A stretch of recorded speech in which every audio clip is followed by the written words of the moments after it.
আসসালামু আলাইকুম। আজকে আমরা এমন একটি স্বপ্নের শহর নিয়ে কথা বলবো যেখানে থাকবে না কোনো বেকারত্ব, থাকবে না কোনো দারিদ্রতা এবং ওই এলাকাটা হবে সম্পূর্ণ বায়ু দূষণ মুক্ত। কথা বলছি বাংলাদেশের অন্তর্বর্তীকালীন সরকারের প্রধান উপদেষ্টা প্রফেসর ডাক্তার মোহাম্মদ ইউনূসের লেখা আ ওয়ার্ল্ড অফ থ্রি জিরোস বইটি নিয়ে। এই বইতে তিনি তিনটি বিষয়কে গুরুত্ব দিয়েছেন একজন একটা পৃথিবীকে পরিবর্তনের জন্য।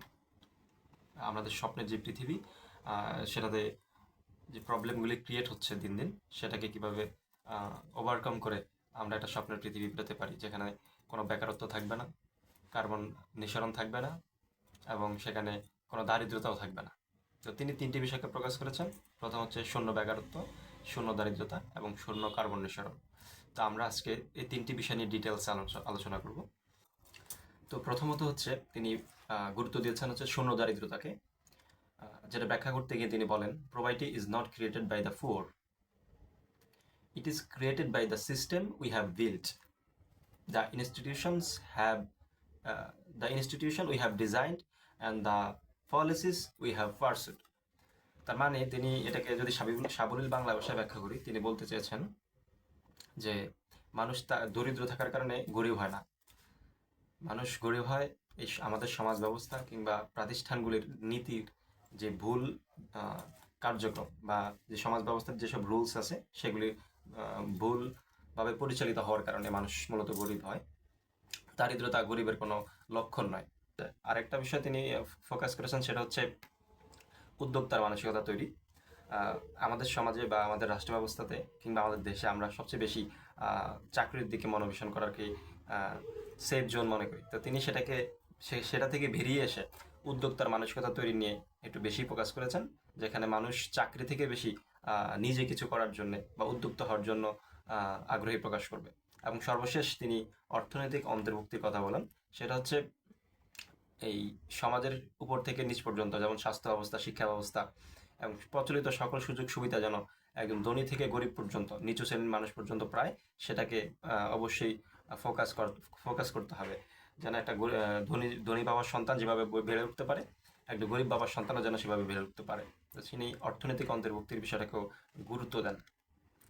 অ্যান্ড দ্বিতীয়ত তিনি যে বিষয়টা নিয়ে আলোচনা করেন সেটা হচ্ছে শূন্য বেকারত্ব। সেটা বলতে গিয়ে তিনি বলেন, human beings are not born to work for other, they born to be creative, innovative and entrepreneurial.